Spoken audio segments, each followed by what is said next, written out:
बिस्मिल्लाहिर्रहमानिर्रहीम। प्लीज़ इस वीडियो को लाइक करें, शेयर करें और सब्सक्राइब करके अपनी मोहब्बतों का सबूत दें। मोहतरमा सायरा बानो साहिबा। शुक्रिया जनाब स्पीकर। वो आपने कहा ना सलाउद्दीन भाई के शादी ब्याह महंगे हो गए हैं, तो इसका आसान तरीका है कि खामोशी से कर लें, 4 साल बाद मीडिया निकाल लेगा, पता ही ना चले किसी को। स्पीकर साहब, कल तो आए इसाक साहब और एक बम गिराकर चले गए, तो उनको वो रुके भी नहीं, आपने मुझे वक्त भी नहीं दिया। उनको तो मुबारकबाद पेश करनी थी यहाँ आने पर कि 4 साल कैदो बंद की सऊबतें उठाईं और उसके बाद वो आए और यहाँ पर हमें भले बम ही गिराया मगर अपना चेहरा दिखा दिया।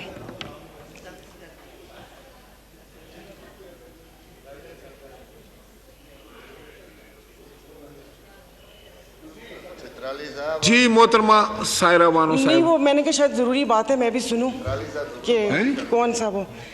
तो जनाब स्पीकर, इधर जिससे भी पूछा उन्होंने कहा कि भाई ये जो IMF से मुआहदा हुआ है ये मुल्क के लिए बहुत ज़रूरी है और ये है वो है, तो मैंने भी कोई तनकीद नहीं करनी थी। अब ज़ाहिर है पाकिस्तान को डिफ़ॉल्ट होता तो नहीं देख सकते, हालांकि गो कि इसमें मेरा कोई हिस्सा नहीं है, तो लेकिन मैंने सिर्फ वज़ीर ख़जाना साहब को एक रिक्वेस्ट करनी थी कि 15 और 25 वाले को तो छोड़ें, मुझे एक 50,000 वाले का बजट बनाकर दिखा दें। आप मुझे बजट बनाकर दिखा दें, मैं आपको इसको भी मैं आपको वोट दूंगी और आइंदा आने वाले आपके फैसलों को भी मैं सेकंड करूंगी। सर, ये कौन सी बात है कि आप आए, आप जिस दुख तकलीफ और कर्ब से गुजरते ही नहीं हैं, उससे गुजरते ही नहीं हैं, और आप यहाँ पर आके भाषण देते हैं कि ये हमें मुश्किल फैसले करने पड़ेंगे। मुश्किल फैसले अपने लिए करें ना, अपने लिए क्यों नहीं करते? अवाम को सादगी का दर्स दिया जा रहा है। इनके एक एक लिबास और इनकी अशिया जो इस्तेमाल करते हैं उनकी कीमतों का आपको अंदाजा है?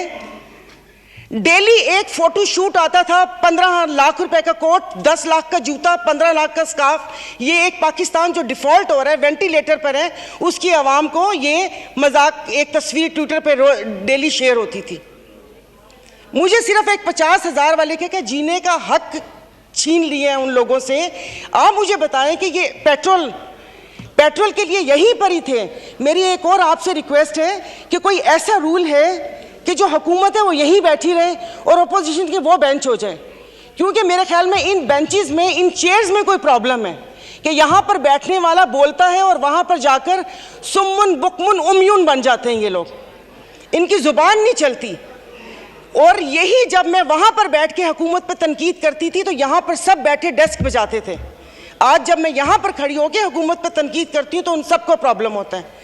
तो जनाब स्पीकर, इन्होंने तो यहाँ तकरीर कर दी, इस तकरीर के बाद अगर इतनी हिम्मत है, कल मैं एक ग्रोसरी शॉप तक गई थी, वो भी कोई F6 नहीं गई थी, यहाँ कोई चाइना मार्केट के पीछे कोई दुकान है, वहाँ पर जाकर आप लोगों की तकलीफ, उनकी आंखों से उनका अंदाज़ा लगा लें।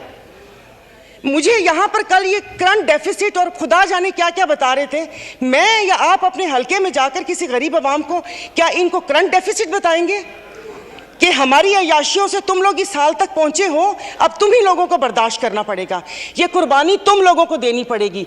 लेकिन फिर मैंने सोचा कि कुर्बानी तो हलाल जानवर की जायज़ है, तो मीन हम हलाल हैं, जिनकी कुर्बानी नहीं है उनकी कुर्बानी जायज़ नहीं है।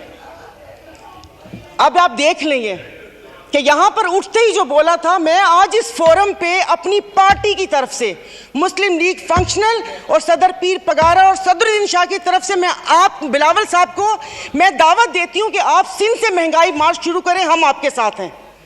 और मैं अपने एमक्यूएम के भाइयों को भी कहती हूँ कि वो वहाँ से यहाँ आए थे ना कि महंगाई है, तो ये वक्त है अपनी महाजर कौम के सारी गिले दूर करने का, कि तब भी आप लोगों के साथ थे महंगाई के लिए और आज भी इस हुकूमत को लात मारी है इस महंगाई की वजह से। लेकिन हम यहाँ पर बैठ के सिर्फ बातें करेंगे। यहाँ पर मेरी कुछ मेंबरान से बात हुई है, नाम नहीं लूँगी मैं। एक से मैंने कहा कि कल तुम डेस्क तो ना बजाते, सुन ली थी तकरीर, कहता गरीब पैदा क्यों होता है, गरीब का कसूर है। इधर किसी ने मुझे बोला कि मुसलमान को सब्र और शुक्र का दर्स दिया गया है, सब्र शुक्र करें, पूरी दुनिया में महंगाई है। मैं टिम हॉटन्स और क्या कहते हैं PSL का मैच देखने वाले और कराची 2 दरिया में खाने वालों की बात नहीं कर रही। मैं उसकी बात कर रही हूँ जिसके 5-5 बच्चे हैं और एक बाइक है, वो पेट्रोल भरवाएगा, दवाई लेगा या क्या करेगा। इन्होंने यहाँ पर वो कहते हैं ना कि शहद में घोल घोल के यहाँ पर सारा ये बजट बता दिया। मैं वैसे लिखा हुआ पढ़ नहीं सकती इसलिए कि उसमें जज्बात नहीं होते, वो रीडिंग होती है। जैसे कल परसों ये वजीर खजाना साका साहब ने आके बिना जज्बात के यहाँ पर आकर कागज पढ़ के और ये जा और वो जा दूसरे के ऊपर, और पीछे यहाँ पर बैठे हुए सारे पीछे डेस्क बजा रहे थे कि उसने वो कर दिया, क्योंकि इनकी तो दुकान चल रही है। मैं उस दिन नहीं थी, मैं उनको खराजे तहसीन पेश करती हूँ मुफ्ती अब्दुल शकूर को कि जिन्होंने एटलीस्ट इन 2 वजारतों के कपड़े उतार कर हम लोगों को दिखाए। ये ऐसे नहीं होगा। मुझे बताएं कि वो अवाम ही नहीं रहेंगी तो आप लोग हुकूमत किस पे करेंगे। और बिजली की बात कर रहे हैं तो आप मुझे बताएं कि IPPs के मुआहदे किसने किए थे। IPPs के मुआहदे तो इन्होंने किए। स्पीकर साहब आपकी तवज्जो चाहूंगी। और कल उन्होंने कहा कि हुकूमत जैसे ही संभलने वाली थी तो सैलाब आ गया। तो जनाब स्पीकर मुझे माफ कर दीजिए, जिस वक्त सैलाब आया तो उस वक्त तो हम अपनी जिंदा दिली का सबूत दे रहे थे। 75 करोड़ आवाम के खून पसीने और टैक्स की कमाई से हम यहाँ पर तकरीबात कर रहे थे। और मजे की बात है, प्लीज मतलब मैं बहुत आराम से बात कर रही हूँ, कोई तंज नहीं करूंगी, कि अभी आइन की तकरीबात का आगाज हुआ है। क्या आइन के आर्टिकल 3 आई थिंक 27 या 35-36 आगे, क्या उस पर यह रियासत पूरा उतरती है? क्या हमारी जानो माल की हिफाजत है? यहाँ पर हमें बुनियादी सहूलतें मुयस्सर हैं यहाँ पर? मतलब हम लोग इतने नाक के पक्के हैं कि उस पर वो करके आइन की बात कर रहे हैं। और ये हालात इस नहद तक ना पहुंचाएं कि हम अपनी बड़ों की कुर्बानियों को बेफजूल समझें, क्योंकि गोरे से तो लेके रहेंगे पाकिस्तान, ये नारे लगाकर हमने आज़ादी तो ले ली, अब मैं किससे आज़ादी मांगूं? क्या गोश्त खाने के लिए हमने आज़ादी मांगी थी कि खुला गोश्त यहाँ पर खाने को मिल जाए? उसके अलावा तो कुछ भी नहीं है। और मुझे माफ़ कर दीजिएगा कि उस कश्मीर वाले दिन में यहाँ पर ना वज़ीर आज़म थे, ना वज़ीर ख़ारजा थे, ना दिफा मिनिस्टर थे, और ये यहाँ पर कश्मीर का वो हो रहा था। और जो मोदी की कहानी सुना रहे थे, मुझे तो एक सेकंड के लिए, मैं तो उस वक्त आई थी, मैं समझी कि आप शायद यहाँ के हालात सुना रहे हैं। मुल्क को पता नहीं आप लोगों ने कहाँ से कहाँ पहुँचा दिया। टैक्सीज की बात करें, जैसे अभी मेरे भाई ने बोला कि रमज़ान आने वाला है, मशरूबात पर, अरे मीठे मशरूबात पर क्यों टैक्स लगा रहे हैं? कड़वे मशरूब को लीगल करके उसके ऊपर टैक्स लगाएं ताकि रेवेन्यू भी मिले पाकिस्तान को। मीठे मशरूबात एक गरीब रोज़ा रख के एक उसकी ख्वाहिश होती है रूह अफ़ज़ा पीने की या वो करके, और उन्होंने कहा बाकी चीज़ों पे टैक्स नहीं लगा। मुर्गी गोश्त महंगा नहीं हुआ, वो अल्हम्दुलिल्लाह हमारे पाकिस्तानी खुद ही महंगा कर लेंगे। जनाब स्पीकर, अभी वज़ीर आज़म साहब ने कहा था कि ये जो थर कोल है ये गेम चेंजर होगा, उसके ऊपर तो टैक्स लगा दिया। वो क्या गेम चेंजर होगा?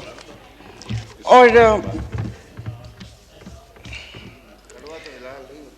नहीं, उसको हलाल कर दे, मीठा तो गरीब पीते हैं, आप लोगों को उसको लीगल करके उसके ऊपर टैक्स लगा देना चाहिए।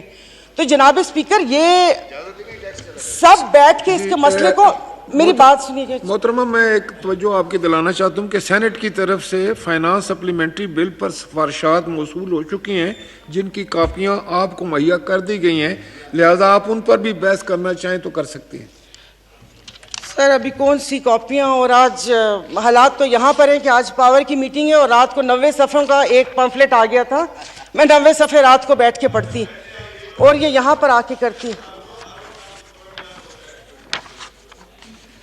जनाब स्पीकर, ये ऐसी बात करते हैं यहाँ पर। अब मैं, सायरा बानो नाम है, एक्टिंग भी बहुत अच्छी करती हूँ। इन सब की आवाज़ के साथ इनको इनका कोरम याद दिलाऊंगी। जो यहाँ पर 5 दिन लगातार आप करो तो हलाल, अपनी तकरीर जारी रखिए।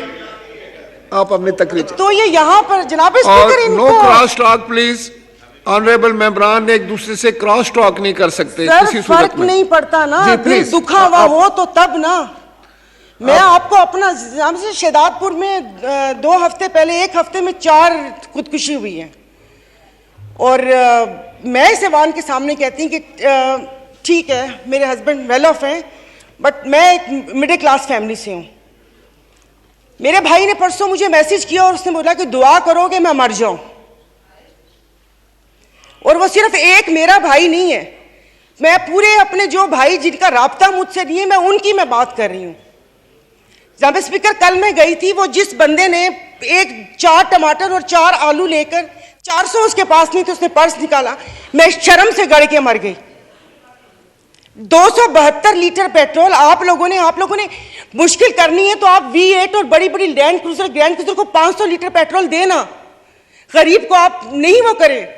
दवाइयां तो वो दवाई नहीं मिलती, सरकारी अस्पताल का आपने हाल देख लिया। मैं प्लीज आप मार दें, आप प्लीज मार दें। ये मेरी बहन पीछे बैठी हो तो पीछे ही बैठी रहो, अगली दफा की टिकट नहीं मिलेगी अगर ज्यादा चुट की तो। ऑनरेबल स्पीकर, मतलब इनके दिमाग मिली नहीं उन लोगों से, इनके भूसा भरा हुआ दिमाग में। ऑनरेबल मेंबर, आप मुझे एड्रेस करें। और नहीं सर, ये ऐसे बोलती कोई काम है नहीं, पार्टी में कोई पूछता है नहीं, और यहाँ पर आके सिर्फ ये 4 अल्फाज बोल के और उसको वो कोशिश करती है कि हमने भी उंगली कटवा के शहीदों में नाम लिखवाया है। मतलब ये कौन लोग हैं? आप जारी रखें। तो आप मुझे बताइए, अशराफिया तो चली जाएगी यहाँ से, तो हम बदमाशियों को मार देना कि इस मुश्किल हालात में भी जीने की ख्वाहिश रखते हैं, ये बदमाशी नहीं है तो और क्या है? इज्जतें नीलाम हो। अभी तो पहले किसी ने मुझे कहा कि आगे क्या होगा, बच्चे तो बिकते थे, इज्जतें भी नीलाम होती थी। आई एम सॉरी, भले आप एक्सपेंस कर दीजिएगा अल्फाज, पहले ढके छुपे होती थे, अब खुलेआम होंगी। और मैं इज्जत नहीं बोलूंगी, जिस्म फरोशी बोलूंगी, क्योंकि अगर इज्जतें बिक रही होती तो सब खरीद लेते, फिर बिल लाने की जरूरत ना पड़ती कि इज्जत दो हमें। सब यहां पर बैठे हुए इज्जतें खरीद लेते अगर इज्जत बिक रही होती। तो आप मुझे बताएं कि कोई लाए अमल दे दें कि अगले 5 साल तक ये मुश्किल हालात बर्दाश्त कर लो, या 10 साल तक बर्दाश्त कर लो, तो फिर भी तसल्ली हो कि ठीक है, मैं नहीं रही तो ठीक है, मेरे बच्चे उसमें रहेंगे। सर, आपने तो बच्चों से जीने का हक छीन लिया इन लोगों ने। 20,000 वाला क्या करेगा? और इंसाफ की आप बात करते हैं, मैं तो अदालतों वाली इंसाफ या उस चीज़ की अभी वहाँ तक तो मैं गई नहीं। आप ये चीज़ों को देख लें, यानी कि मेरी अगर आमदन 10 लाख रुपए महीना आता है, मैं भी वही मुर्गी खरीद रही हूँ 800 रुपये किलो, और मेरा ड्राइवर बच्चल जिसकी 30,000 रुपये तनख्वाह है वो भी 800 खरीद रहे हैं। वो दूध 200 रुपये किलो मैं भी ले रही हूँ, 200 किलो वो भी ले रहे हैं। मैं घर में अब ग्रॉसरी नहीं लाती, इसलिए कि मुझे शर्म आती है कि वो ड्राइवर बावर्ची उठाएगा तो उसके दिल में क्या होगा कि ये थैले भरे आ रहे हैं और उसके घर में खाने को है या नहीं है। 2-2 किलो की चीज़ मंगवा लेती हूँ कि जाओ बेटा सामने से लेकर आ जाओ। तो आप मुझे बताएं, मतलब थोड़ा सा जीने का हक दे दे, खुदा पाक को जाके जवाब देना। यहाँ पर आप आयतें पढ़ाते हैं, आयतें पर्दा कर चुकी हैं, आयतें पर्दा कर चुकी हैं। अभी ये कहते हैं वो तकरीर ना, ये इनको शर्म नहीं आती, रात के अंधेरे में पेट्रोल का पंप गिराते हैं, तो वो भी जरूर रात के अंधेरे में पेट्रोल का पंप गिराते हैं। मुझे तो समझ नहीं आ रही थी, चश्मा नहीं था, मैंने कहा ये क्या हो गया, शायद मैं रात को रोई हूँ, अल्लाह पाक ने मेरी दुआ सुन ली। पता चला वो पिछले थे मैसेजेस ना, जब वो यहाँ पर बैठा करते थे। अब सब कुछ जायज़ है, सब कुछ हलाल है। यहाँ पर बहुत तुर्की हमारे भाई हैं, और शुक्र अल्हम्दुलिल्लाह शाम का नाम भी लिया, क्योंकि पहले 1 हफ्ता तो उस बेचारे का नाम ही नहीं था। फिर जब इंटरनेशनल मीडिया ने डालना शुरू किया तो हमने भी शाम बोलना शुरू कर दिया। हमारे भाई हैं, हमारे मुश्किल वक्त में खड़े होते हैं, दिलो जान से मदद करनी चाहिए। वहाँ पर जाने के लिए उतावले थे, कभी कहाँ तबाही आई हुई, उस दिन कोई पहुँचता है, उस दिन कोई पहुँचते जाएं तो तब कि आप अपनी वेल्थ में से, जैसे ये भाई ने बोला कि हम लोगों से तो ले ली तनख्वाह, अवाम से भी वो दे दिया, अवाम के पास है जो अवाम डोनेशन देगी, वहाँ पर अल्लाह पाक उनकी मदद करेगा। और वो रियासत माँ जैसी है, उनके हुक्मरान हमारे जैसे नहीं हैं, उनके लिए वो खड़े हैं। दबी हुए अवाम के लिए हम इज़ारे यकजहती के लिए बेचैन हो रहे हैं, लेकिन यहाँ पर जो मरी हुई फाकों से अवाम है उसके लिए कोई दिल में दर्द नहीं है। तो अभी ये आइन की तकरीबात के लिए कितने पैसे वो हुए, इन्होंने अभी बोला कि हम तनख्वाह नहीं ले रहे। 1,80,000 से क्या होता है, वो तो वैसे ही एक वक्त का खाना है, खाना पीना तो। लेकिन बाकी जो चीज़ें हैं वो, ये जो गाड़ियाँ, ये फ्यूल कार्ड, इनकी ताम झाम, इन सब पे कितना पैसा खर्च होता है। देखो, खुदा का खौफ कर ले, मेरे पास कोई अल्फाज नहीं है, ये सारा कुछ मैंने लिखा था लेकिन ये बेफजूल है। मैं किसको इशारिया सुनाऊंगी कि 13 पॉइंट ये हुआ, मोडीज की रेटिंग ये है, वो ट्रांसपेरेंसी ने ये बोला वो बोला। हम में से तो किसी को भी ज़रूरत नहीं है, सब अल्हम्दुलिल्लाह खाते पीते घरानों से हैं, सब अल्हम्दुलिल्लाह खाते पीते घरानों से, लेकिन किसी और का तो सोच लें। तो ये यहाँ पर प्लीज़, मतलब अब तकरीबन साल होने वाला है, आप भी कहते रहे, लेकिन यहां पर आने की तौफीक नहीं हुई। मैं कुछ लोगों का, आप लोगों को दिलचस्पी होगी, आप यकीन नहीं करें, मुझे इस ऑडियो लीक से पीटीआई क्या कर रही है क्या नहीं कर रही है मुझे कोई दिलचस्पी नहीं है। सब जाएं भाड़ में, लोग, आवाम मर रही है, आप उसको देखिए।